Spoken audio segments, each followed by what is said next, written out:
Juneteenth is significant because I think in the context of the history that's taught, there's an illusion that slavery ended with the Emancipation Proclamation. Good afternoon, and thank you for choosing Across the Fence. I'm Will Michael, in today for France Stoddard. Today marks the official federal holiday of Juneteenth, National Independence Day. It is a day that has been called Emancipation Day, Freedom Day, and Black Independence Day. It commemorates June 19, 1865, when Union Army General Gordon Granger arrived in Galveston, Texas, and issued General Order No. 3, which informed the people of Texas that all enslaved people were now free. The order came more than 2 years after President Abraham Lincoln had issued the Emancipation Proclamation. Even though Lincoln had declared all enslaved people free on paper, it wasn't the case in practice. President Biden signed Juneteenth, National Independence Day, into legislation last year, establishing the first federal holiday since Martin Luther King Day in 1983.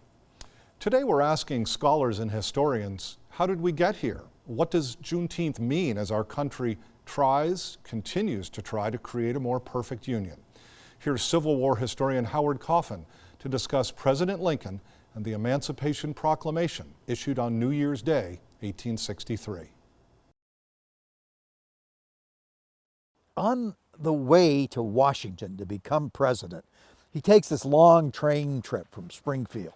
He stops at, a dozen cities, and everywhere he goes, he speaks.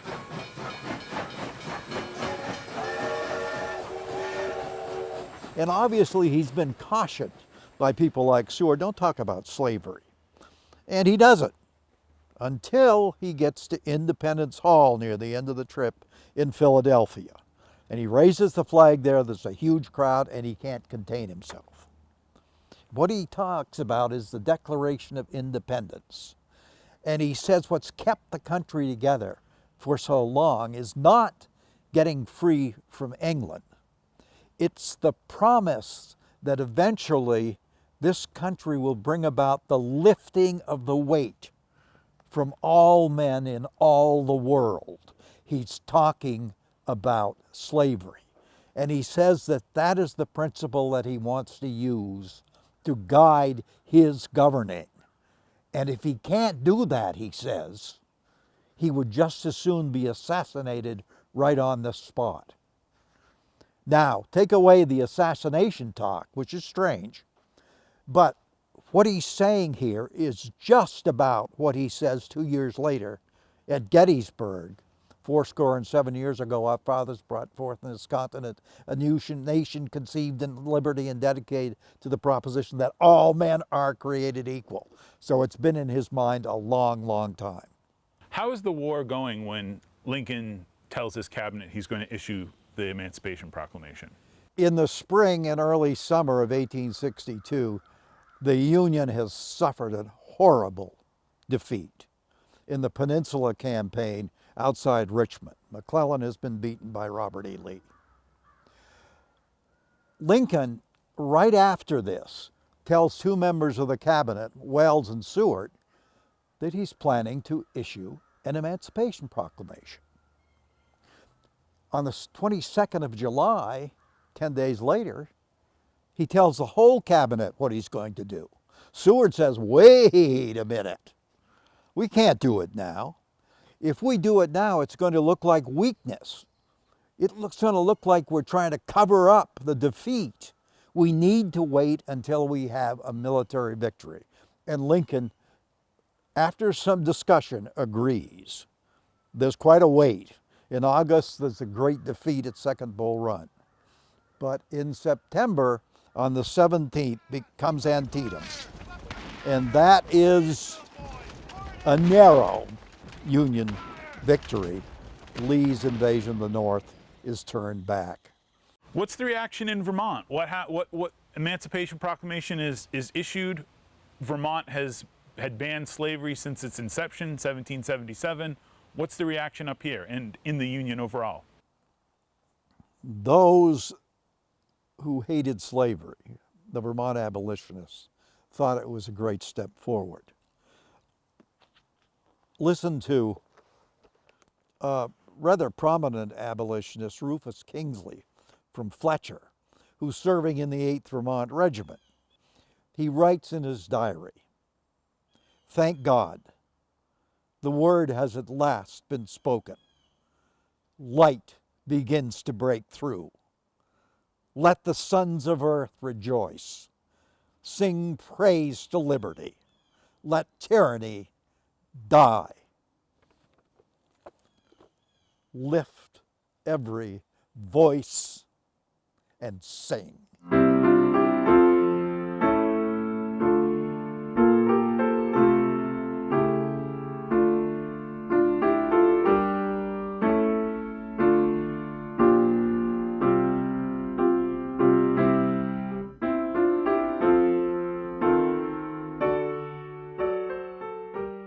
Two years ago, the state of Vermont first proclaimed today Juneteenth Recognition Day, and then last year the day was commemorated as a national holiday for the first time.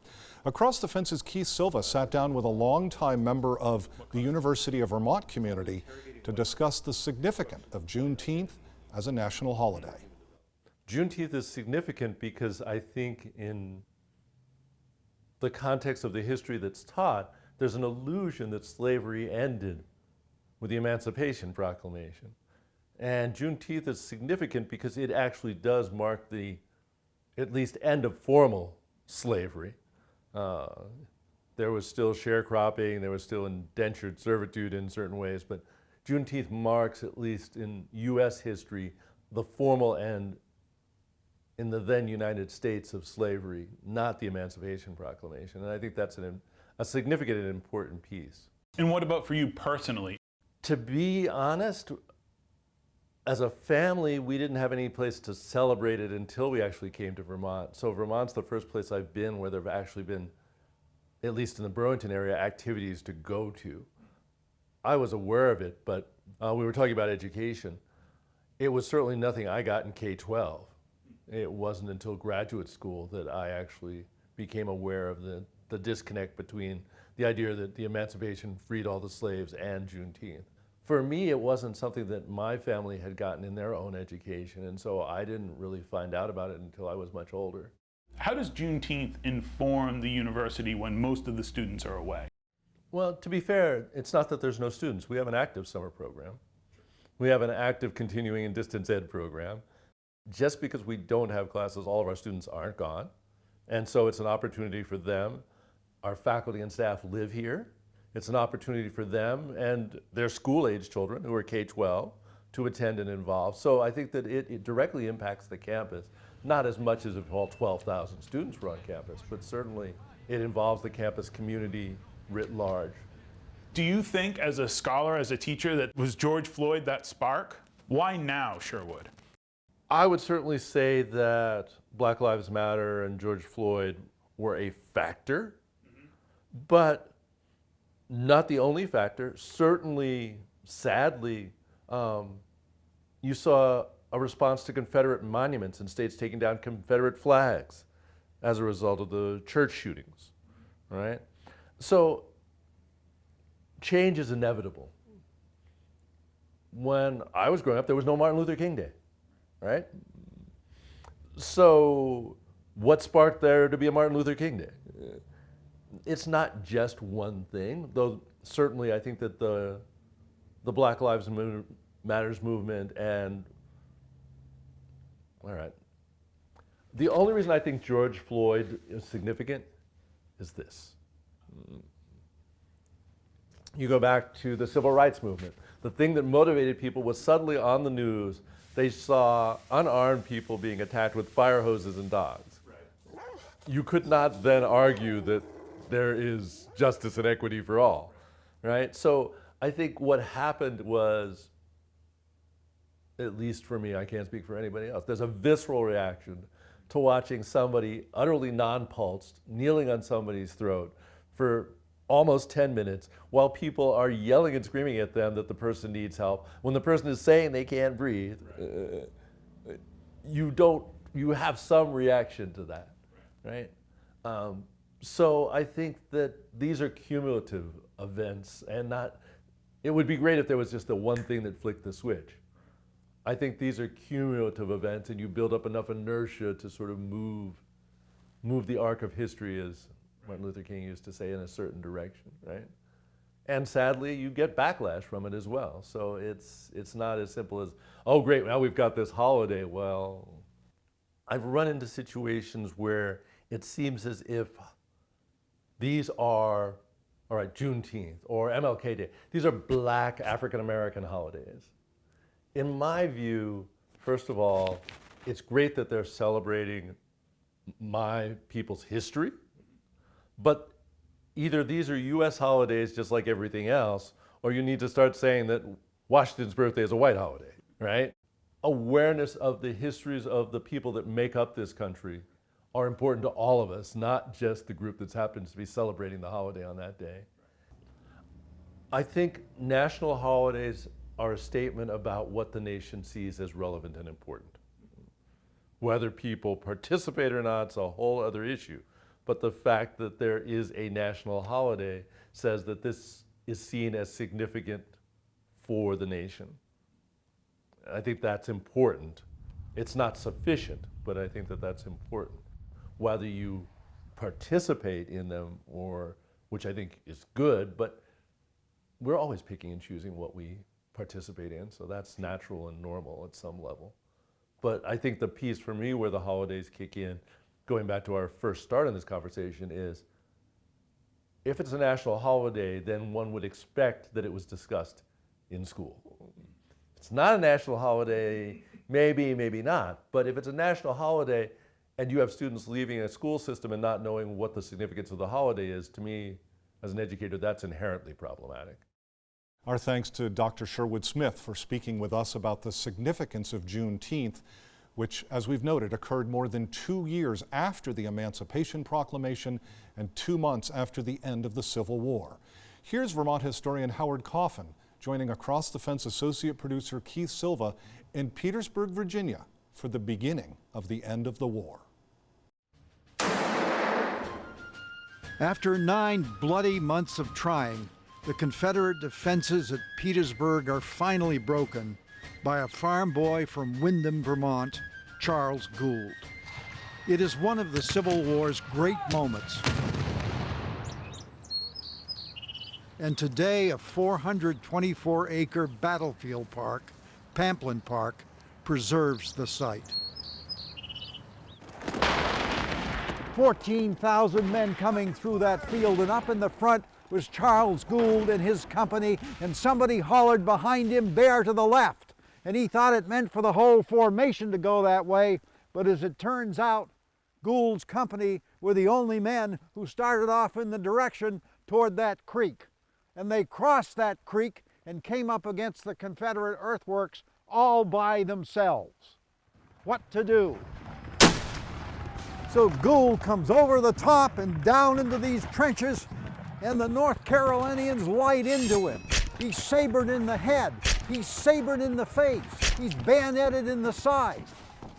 A comrade finally drags him back up over the lip, but now Union troops are pouring over these earthworks to the left and right of us, and Lee's line is broken, and Charles Gould was the first to break it.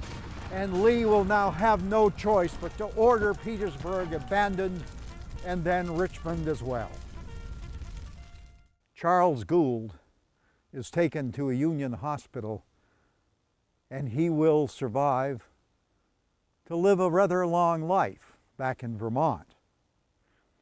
As for Lee's soldiers, they begin a long march to the west, following the Appomattox River, headed they know not where, trying to link up with another Confederate army. Along that line of march is a little country town called Appomattox Courthouse.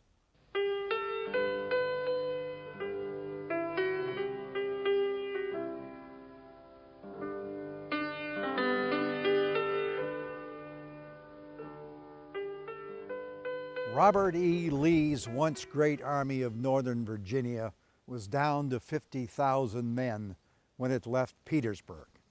It moved west on country roads through this gentle Virginia countryside, hoping to meet up with Joseph Johnston's army coming up from North Carolina. The first battle of Lee's retreat west happened here at Namazie Church. There was a brisk fight here, the church miraculously undamaged, and then Lee kept moving to the west. A meeting took place here after the battle. William Welles was here, George Armstrong Custer, commanding his division, came up, and then Phil Sheridan himself was here, commanding all the Union cavalry. They met briefly, and Sheridan told them to ride hard. Let's cut off Lee's retreat. This is the village green in Amelia Courthouse, Virginia, a railroad town, as you can hear. This was an important place in Lee's retreat plans. At the railroad tracks, there were to be supply trains. His men were starving. But they had to wait here a day because the trains were late. And by the time the trains arrived and Lee fed his men, the Union infantry, not just the cavalry, was right on his heels. Lee's retreat continued until April 6, when part of his army was cut off just after it had crossed Little Sailor's Creek. And they'd moved up onto that high ground that you can see. But they were cut off by Sheridan's cavalry and had to make a stand on that hill. Up into this area came the big Sixth Corps of the Army of the Potomac that included the Vermont Brigade. The Vermont Brigade went into line of battle around this house, but did not fight that day, although the 2nd Vermont Regiment advanced a ways. The Vermonters who did fight that day, serving under General Truax, the 10th Vermont Regiment. And the 10th Vermont advanced behind us down into that valley and attacked up that far hill. The results were disastrous for Robert E. Lee. On they came under fire from the Confederates on the heights above. They waded this creek, Little Sailor's Creek, and surged uphill. Later in the day, the 2nd Vermont Regiment would fire a few shots, exchanging fire with pickets further down the creek. But this was the last infantry action of the Civil War for the Vermonters. The great history of Vermont infantry in the Civil War that included the fighting at Gettysburg and Lee's Mill, the Wilderness, Spotsylvania, Cedar Creek, Winchester, and of course Petersburg, came to an end here. The Vermonters didn't know it that day, April 6, but their fighting as foot soldiers was at an end.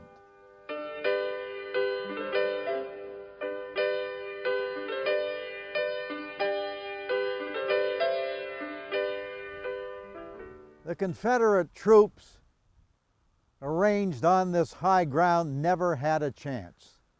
Artillery fire rained in from the area of the Hillsman House. Line on line on line of Yankee soldiers advanced up this high ground.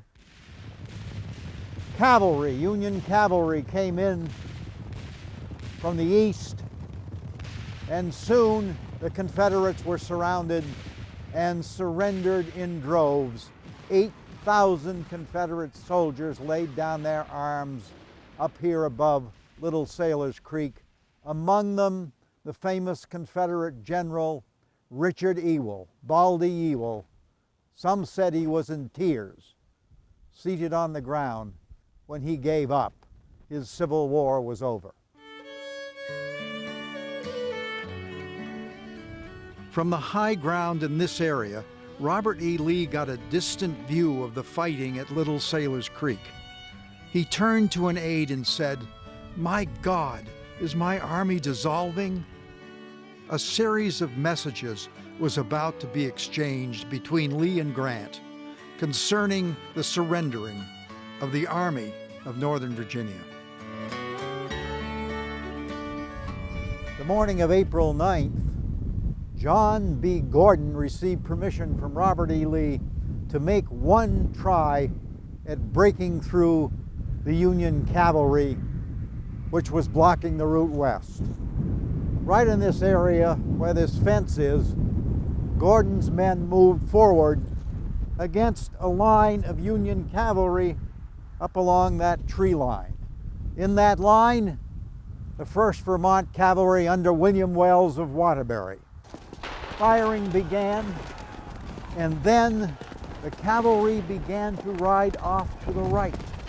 Their moving revealed what was behind them. Ranks of thousands on thousands of blue-clad soldiers of the Army of the James.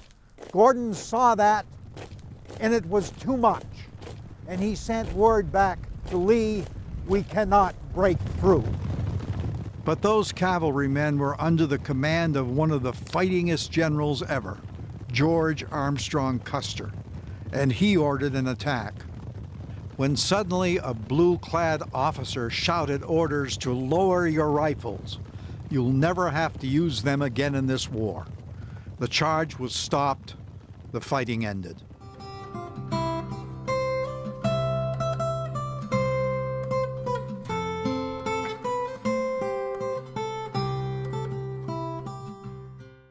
A couple of miles short of Appomattox Courthouse, Lee's ride to the west ended. He found out that the way was blocked up ahead, and so he pitched his headquarters tent right here. Spent a rather quiet night of April 8th and 9th. In the morning, General Edward Porter Alexander came to him with a suggestion that maybe he should order his men to take to the hills and wage guerrilla warfare. "No," said Lee, "that would ruin the country." And he certainly was right. It was not long after noon that word came that he should ride up into the village to meet General Grant to discuss surrender.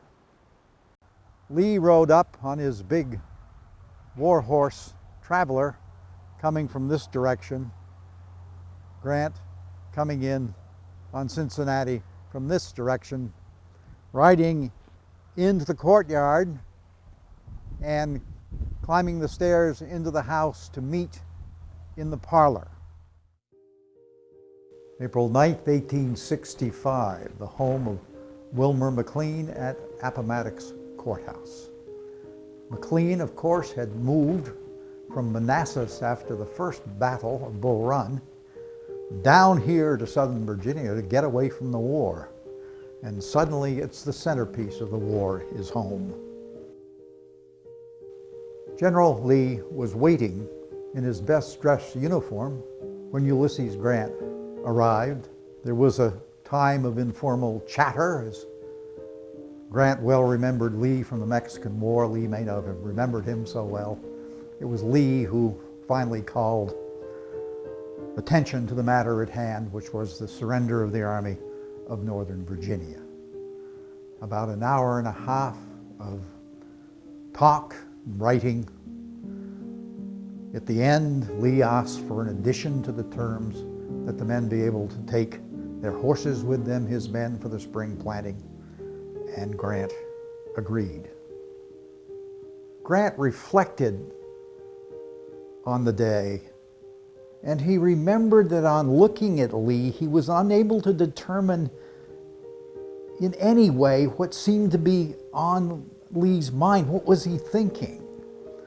He himself, Grant, said that he felt no jubilation at the triumph over a foe that had fought so long and so well, but he added, even though that cause for which they fought was one of the worst for which people ever fought.